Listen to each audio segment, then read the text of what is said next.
Hey guys, John here again. Got a little project today set up. I've decided that I'm going to try to basically upgrade all of my brewing equipment over the course of the next, couple of months. I want to make sure that I can, I want to upgrade, I want to be able to do 10-gallon batches. I want to add a March pump. I want to kind of build a brew stand, like a horizontal single tier brew stand. And be able to pump from vessel to vessel.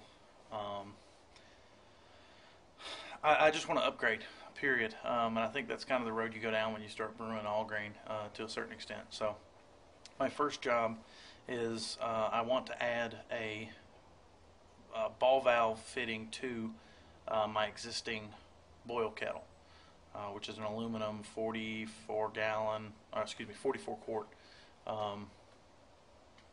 brew pot. So what I've got, I'm going to show you what you're going to need. What you're going to need, first of all, is your brew pot. That right there's the 40, it's basically a 10-gallon pot. You're going to need a handheld drill. Mine happens to be 10.8 cordless. You're going to need a step bit that will do at least a 7/8 inch hole, because the hole you're going to need if you buy a standard weldless fitting from any online or home brewing shop is going to be a 7/8 inch hole that's needed. You're going to need this, which is a weldless fitting. From this gasket O-ring back will be from this portion right here will all be inside the kettle. Everything else will be outside the kettle. So the kettle wall is between those two gaskets. It's between those two. I've got a large and a small, and the kettle wall will be right between those two. You're also going to need some dishwashing liquid as a lubricant for the step bit. Since you're drilling through aluminum, you don't necessarily need a high-grade lubricant. It's a fairly soft metal, so it should go through without too much trouble as far as lubrication goes. So anyway, you're going to need something to do this all on. I've got just a workbench set up with a couple sawhorses and a block of wood. So we'll see what we can get started. Basically, you want to find, for your first job, is to find where you want to drill your hole, where you're going to want to put the ball valve. Now, I've already marked mine with that little mark right there, and it's essentially, try to get a good shot here. It's essentially between the two handles. It's pretty much the center. I kind of just eyeballed that, to be honest with you. I'm not that. It doesn't need to be that exact, but it needs to be approximately, I think it's at least, it needs to be at least 1.5 inches from the bottom of the kettle. Now I've measured mine up a little bit higher because the interior fitting that I'm going to use is going to be a little bigger than that, so I need it to be a little bit higher. This is just about 2.5 inches from the bottom of the kettle.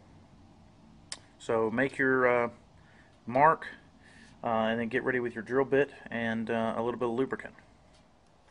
Alright, so here's what we're going to do. I'm going to apply just a little bit of dishwashing liquid to the surface. Then I'm also going to put a little bit on my finger. I want to apply it to the drill bit. Just give it a little bit of lubrication. Just a little something to keep it moving. We might do this once or twice during the process. And wipe it on your leg. Alright. I'm on my spot. We're going the right direction. Hold it in place. And we're going to slowly do it. And just add pressure.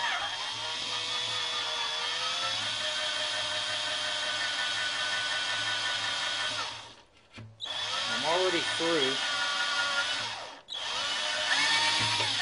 So hitting each step, it just drops down. Once it, basically, you're going to end up doing this whole drill bit. So be patient. I'll do a few steps and then I'm going to check it. Make sure everything is looking okay.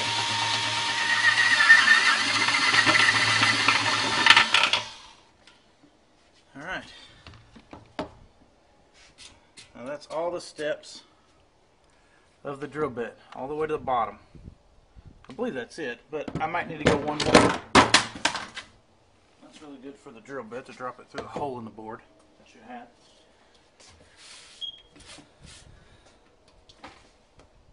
Now what we're going to do to test it is I'm going to take the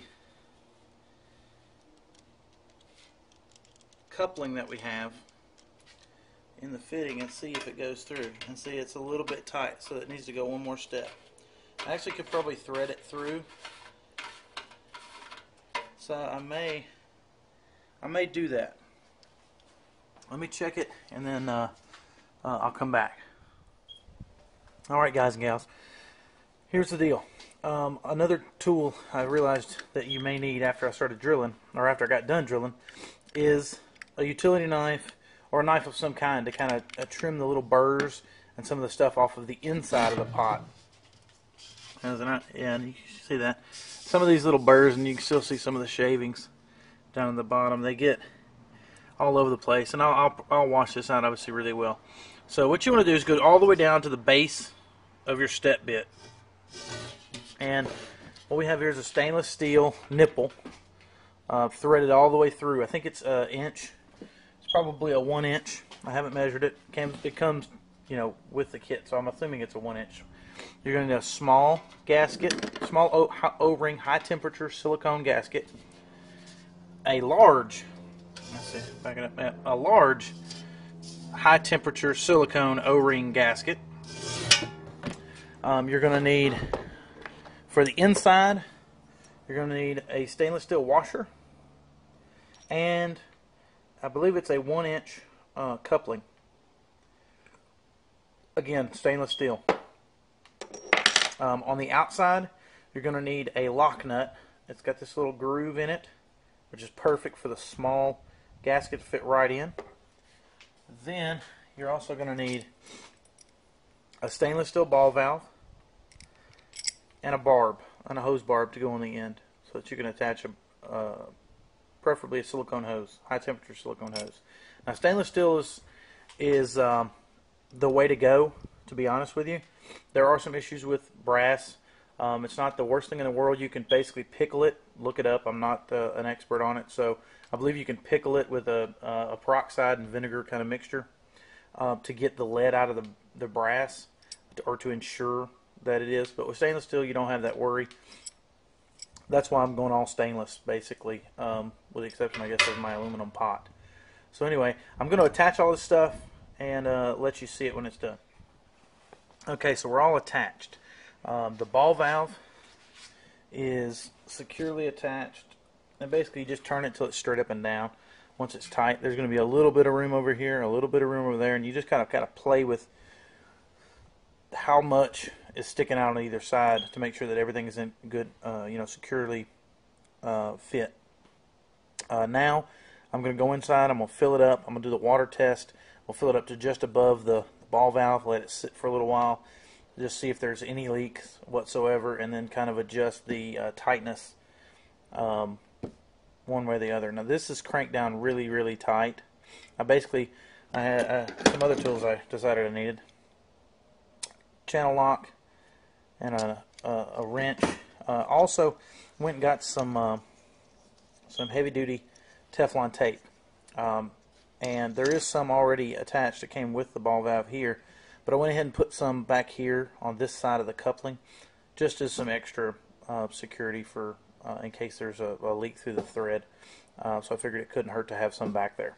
A couple of wraps, cut it off. Alright, so we'll do some water testing and then let you know how it goes. Okay guys, here it is. the test of whether or not this sucker will hold water.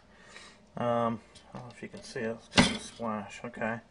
A little water in there. It's just above the coupling. Probably, I don't know, it's inch and a half above the coupling. And at this point, we got no leaks. I got nothing at the moment. So we're going to let this sit here for a little while. I will even do a test to see if it leaks with boiling water in it, just to see if that makes any difference. I don't think it will, but it's worth a shot to at least give it a look. I'm going to boil it. I need to kind of re-season the pot anyway and boil it for a little while and get some of this. I got a little bit of char going on the bottom of this sucker anyway, so maybe I'll get in there with a little something and make sure it gets good and clean before we start using it again this year. So there you go. Tips that I can think of at the moment. You know, you need a 7/8 inch step bit. You don't have to use a ton of pressure, not with the aluminum. It's pretty soft. It goes through pretty easy, like you saw in the video. A little bit of lubrication with the dishwashing liquid is fine. And then just make sure you put it up high. You can always. What I plan on doing is building a copper pickup tube that will. I'm going to use it as a bit of a tube guard and then a pickup tube at the same time, and I'll show you that video coming up because that'll be my first go at soldering. I'm going to try to solder some copper together and make a nice little pickup tube using some copper, solder, Dremel tool, and see how that works. There's really nothing too big about this to worry about. Just trust yourself, and make sure all your gaskets are tight. And for a final look, nothing. Oh, little tip, a little tip.